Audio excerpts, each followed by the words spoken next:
नमस्कार दोस्तों, कैसे हैं आप? आशा करता हूँ कि आप काफ़ी अच्छे होंगे। हमारे इस सरकारी कर्मचारी हब में आपका हार्दिक स्वागत है। तो 1 अप्रैल से कुछ नियम जो है सैलरी के नियम या पेंशन के नियम या आपके रोज़मर्रा ज़िंदगी के नियम जो केंद्रीय कर्मचारी के हैं, यहाँ पर बदलने जा रहे हैं। 3-4 नियम ऐसे हैं जो केंद्रीय कर्मचारी की जो रोज़ाना जीवन में इफ़ेक्ट डालेंगे। तो आज चीज़ें अनाउंस हुई हैं, 1 अप्रैल से लागू हो जाएँगी वो। तो कौन-सी वो चीज़ें हैं मैं आपको बताऊँगा। साथ में केंद्रीय कर्मचारियों के लिए जो आप सभी जानते हैं कि डेट आगे बढ़ चुकी है, जो आपका ऑफ़िस मेमोरेंडम है सौंपने की तारीख या फिर आपके क्वेश्चनर्स की तारीख आगे बढ़ चुकी है। लेकिन उसमें कुछ बड़े बदलाव किए जाएँगे, ये भी मैं बताऊँगा आपको, ठीक है? साथ में आपका फिटमेंट फैक्टर भले ही सरकार कम दे, आप सभी जानते हैं कि भले ही सरकार फिटमेंट फैक्टर 1.92 दे या फिर 1.80 दे, अगर वो फैमिली यूनिट को 5 कर देती है तो ऑलरेडी कम फिटमेंट फैक्टर देने के बाद भी आपकी सैलरी अच्छी खासी बढ़ जाएगी। इसके रिगार्डिंग एक बहुत ही बड़ी अपडेट यहाँ पर आई है, ठीक है? तो पूरी खबर देखेंगे। अगर चैनल पे आप नए हैं, चैनल को आप ज़रूर सब्सक्राइब कर दें। साथ में आप घंटे का निशान दबा दें ताकि आने वाली वीडियो की नोटिफिकेशन आपको मिल सके, उसका फ़ायदा सबसे पहले आप ले पाएँ। तो सारी इन्फॉर्मेशन विद प्रूफ हम दिखाएंगे और जो भी मैं ऑर्डर दिखाऊंगा या फिर जो भी चीज़ें हैं उसको आप डिस्क्रिप्शन बॉक्स से डाउनलोड कर सकते हैं। तो चलिए शुरू करते हैं पहली न्यूज़ की तरफ। बाकी न्यूज़ बहुत इंपॉर्टेंट है तो ज़रूर आप देखिएगा, ठीक है? आप स्क्रीन पे आप देख पा रहे होंगे एक यहाँ पर जनरल सेक्रेटरी हैं IRTCA के, और उन्होंने यहाँ पर प्रधानमंत्री या फिर हम जो भी सरकार को चीज़ें लिखी हैं। आप सभी जानते हैं कि जो क्वेश्चनर हैं, जो 31 मार्च तक लास्ट डेट है, या फिर ऑफिस मेमोरेंडम जो कोई भी कर्मचारी या फिर कोई भी अपलोड कर सकता है, उसमें कुछ कमियां हैं। उस कमियों के बारे में यहाँ पर डिक्लेयर किया गया है। पहली बात तो उसमें कमियां ये हैं कि पेंशन को लेकर या फिर सैलरी को लेकर जो कोर्ट के आदेश हैं, जो ऑर्डर कॉपी है, उसको अपलोड करने का कोई माध्यम नहीं है। मतलब अगर सर मान लीजिए कोई केंद्रीय कर्मचारी जवाब देना चाहता है, एज एग्जांपल जवाब देना चाहता है या फिर कोर्ट के आदेश या कोई कॉपी कोई लगाना चाहता है तो अपलोड नहीं कर सकता है। तो इसमें बड़ा बदलाव करने की मांग यहाँ पर की गई है, पहली मांग। दूसरी बात यह है कि मान लीजिए किसी कोई केंद्रीय कर्मचारी है, अगर उसके पास ऑनलाइन साधन नहीं है, ठीक है, और वो ऑफलाइन ही अपने काम करता है, अगर वो फिज़िकली जो अपना मेमोरेंडम है या क्वेश्चन की कॉपी है अगर सौंपना चाहता है तो कैसे सौंपेगा वो, ठीक है? उसका भी यहाँ पर प्रावधान नहीं है। तो इसको जल्दी से इसमें इंक्लूड करने की बात की गई है। जो आप 8 CPC के लिए इतना कुछ कर रहे हैं तो ये भी करने की बात की गई है। तो इस मैटर को बहुत सीरियस माना गया है, और इस सीरियस के चलते, क्योंकि आप सभी जानते हैं कि क्वेश्चनर और ये मेमोरेंडम का काम जो है पहले नहीं होता था, ये पहली बार हुआ है, तो चीज़ें बहुत सी बड़ी होने वाली हैं। तो कुछ लेटर लिखे गए हैं आपके सामने, अपनी स्क्रीन पे आप देख पा रहे होंगे। इसकी कॉपी आपको डिस्क्रिप्शन बॉक्स में ज़रूर दे दी जाएगी, आप भी वैसे पढ़ सकते हैं। क्या आपको भी कोई समस्या आ रही है? क्या आपने अपने क्वेश्चनर का जवाब दे दिया है? क्या आपने अपना मेमोरेंडम सबमिट कर दिया है? कमेंट में आप ज़रूर बताइएगा। चलिए आगे बढ़ते हैं आगे न्यूज़ की तरफ। आगे न्यूज़ जो है आपके यहाँ पर देखिए, आप सभी जानते हैं कि JCM ने अपना मेमोरेंडम तैयार कर लिया है, बाकी सभी यूनियन ने अपना मेमोरेंडम तैयार कर लिया है, ठीक है?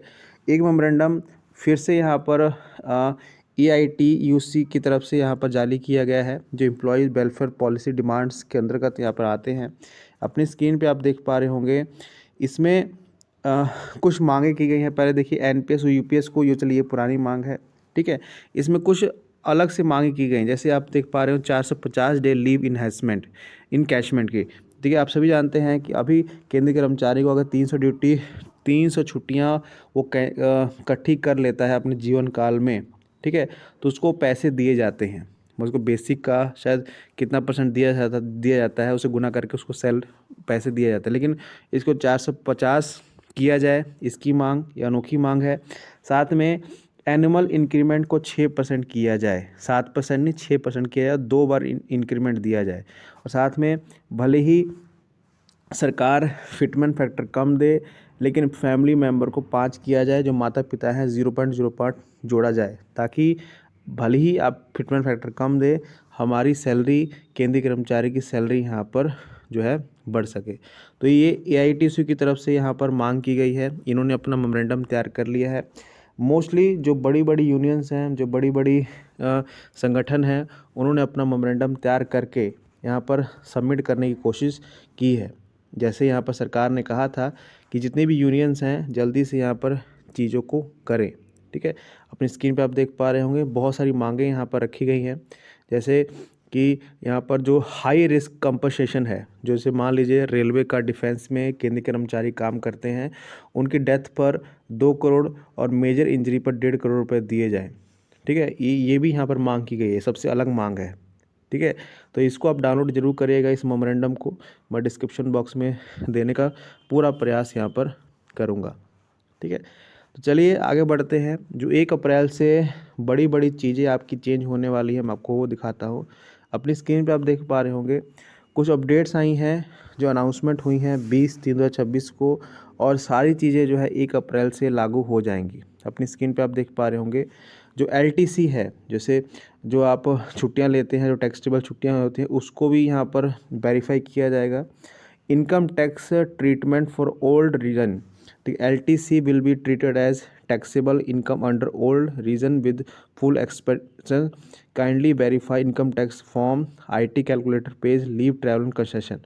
तो उस पर भी टैक्स लगे, आप सभी को मालूम है, रूल चेंज हो चुके हैं और ये 1 अप्रैल से लागू हो जाएंगे।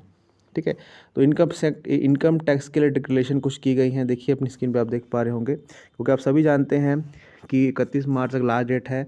Ensure declaration submitted approved by financial 2025 31 मार्च। ठीक है, 1 अप्रैल से वो चीज़ें लागू हो जाएंगी। No change allow by financial 2025 from 1 April. ठीक है, अप्लीकेबल्स ऑल सोर्सेज। अब देखिए सैलरी को लेकर है, यहाँ पर देखिए मार्च 2026 salary declaration, IT declaration for March 2026 salary can be submitted only 1 April. ठीक है, एक और घोषणा है कि इस हफ्ते इस हफ्ते जो अगला हफ्ता आएगा उसमें कैबिनेट मीटिंग होने वाली है, कैबिनेट की बैठक होने वाली है।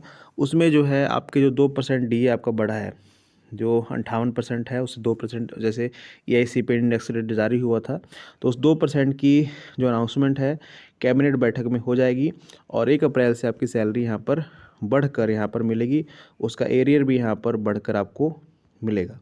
तो कुछ रूल्स हैं जो टैक्स के लेकर रिलेटेड है, LTC के रिगार्डिंग है, इनकम टैक्स डिक्लेरेशन के रिगार्डिंग है, सैलरी के रिगार्डिंग है, वो 1 अप्रैल से यहाँ पर लागू हो जाएंगे। ठीक है, तो इसको आप डाउनलोड कर सकते हैं और सारी इन्फॉर्मेशन आपको वेबसाइट पे मिल जाएगी या डिस्क्रिप्शन बॉक्स में मिल जाएगी। धन्यवाद।